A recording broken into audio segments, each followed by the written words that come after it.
Alright, we are live. Hello, ladies and gentlemen. My name is Chris, and this is my channel, Barn on 11970. And today we want to talk about something that I just find personally astonishing, and I would love to hear your opinion. We'll see if it's just me or things have actually changed. Now, when it comes to this whole Mandela effect, I didn't really know what to think of it. I mean, it could be just we're forgetting things. But the more I start looking into it, and it's funny, I actually don't search for this stuff. I could be watching videos about something completely different, and then under the recommendations, all of a sudden there'll be things that just catch my attention. And I started watching a couple of them about the Mandela Effect, and one of these I want to discuss that I remember a totally different way. Now, if you don't know anything about the Mandela Effect, basically what the name is for is there were people that thought that Nelson Mandela died in the 90s, and there are other group of people that think he died, I think, in 2013. And there's a lot of events that seem to be different. And I did some research about this a while ago. I did videos about it last summer. And they were talking about, like, scientists and actually people into computers. And if you look into CERN, CERN, they talk about these supercomputers that have the ability to extract information from parallel universes. As crazy as that sounds, I mean, I have a link in that video, and I'll try and see if I can find it so I can post a video clip that you could click on at the end of this live show where they talk about this stuff. So I know it sounds crazy, but I mean, if you know anything about infinite universes, parallel universes, things like that, if you actually start researching about it, it's really confusing, but it's very intriguing.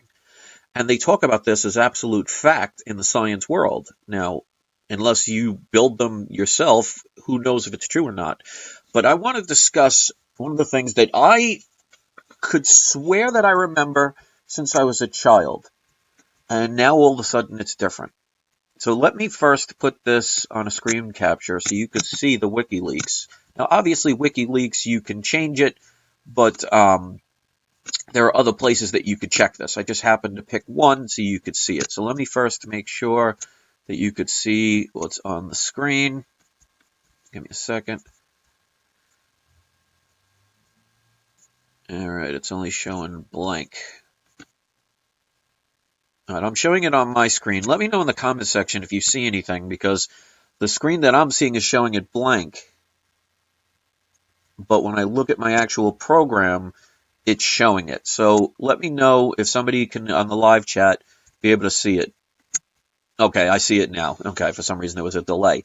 This is the WikiLeaks report about the Lindbergh kidnapping. Now, this happened back in the 1930s, where the child of Charles Lindbergh was basically missing. And when I grew up, I completely remember that it was one of the biggest unsolved mysteries of the 20th century, and they never found the body. And now, all of a sudden, the person, not only was the body found, but the person that supposedly kidnapped him was arrested and sentenced to death by the electric chair in 1936. So I would love to know what people think about this, because am I going crazy and I'm just misremembering it? But I could swear that I grew up people talking about that as one of the biggest unsolved crimes in the 20th century. And now all of a sudden, history has changed. And that, to me, see, basically what they're saying is, the theory behind all of this is, with these supercomputers, and if you look up CERN, if you look up these quantum mechanic computers, these there's 2 or 3, maybe 4 of these supercomputers that are not out for the general public. But they even admit they don't understand the power behind these computers. And they're saying that they get the information on a quantum level through other dimensions. Now, it sounds crazy, I know, but these are scientists actually talking about this. So if you want to call anybody crazy, don't kill the messenger. Actually research this stuff and look into it. But what people are starting to suggest is when you pull something from an alternative reality, it could become part of your reality.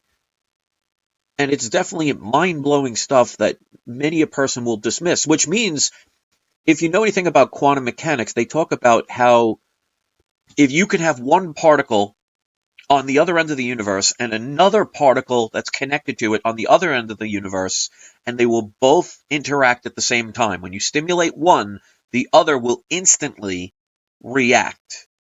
And this is one of the things they said that made Einstein want to quit science, is because he couldn't really grasp the fact, because he was teaching that nothing was faster than the speed of light, but yet you can have two of the same particles in two different places.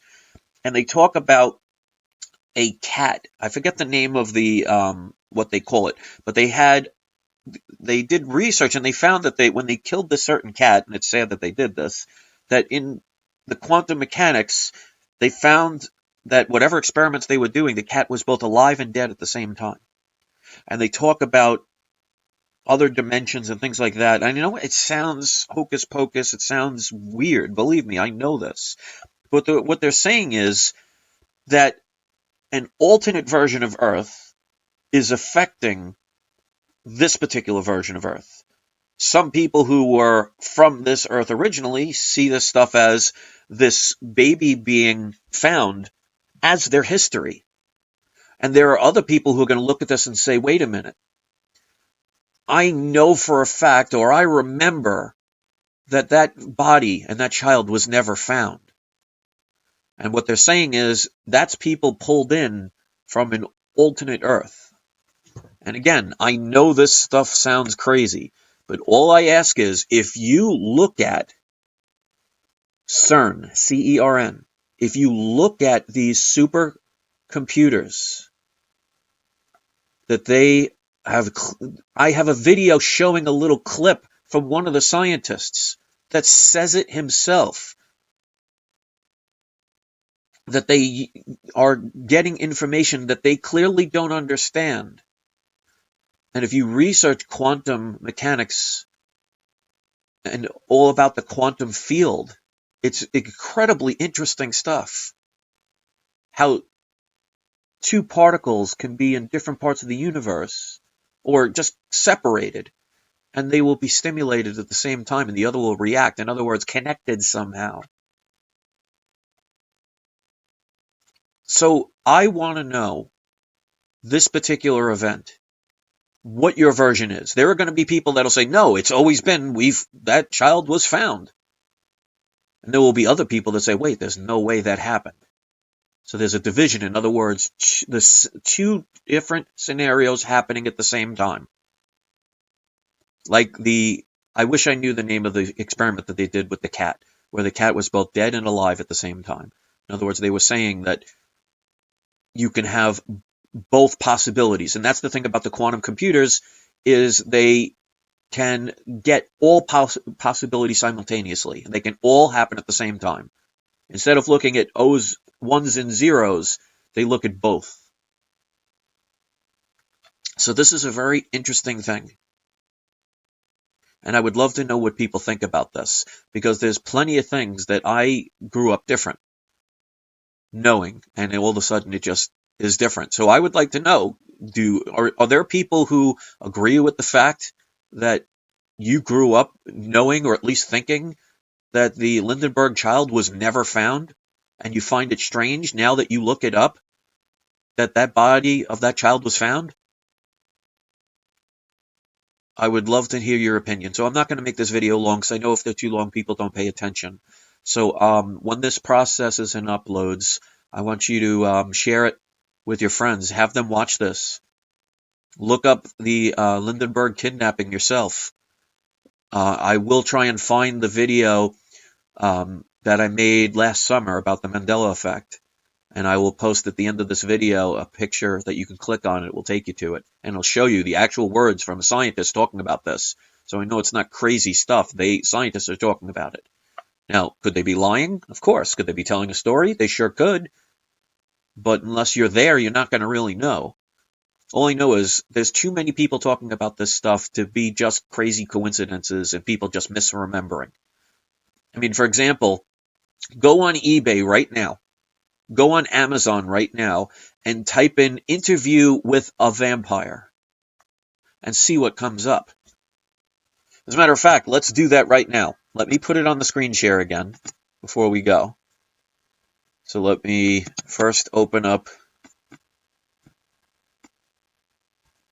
You know what? I don't want to get a copyright strike or anything, so I'm actually not going to do that. But look it up. Type in interview with a vampire and see if it comes up on several times, either interview with the vampire or interview with a vampire.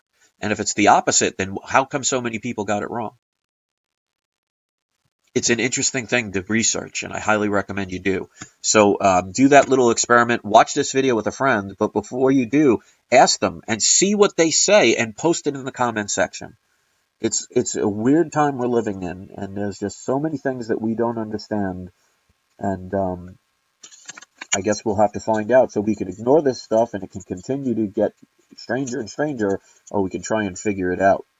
So I'll leave that up to you guys. I just want to give you the opportunity to know this stuff if you've never seen it before. So thanks for listening, and don't forget to have your trolls spayed or neutered. Hit subscribe.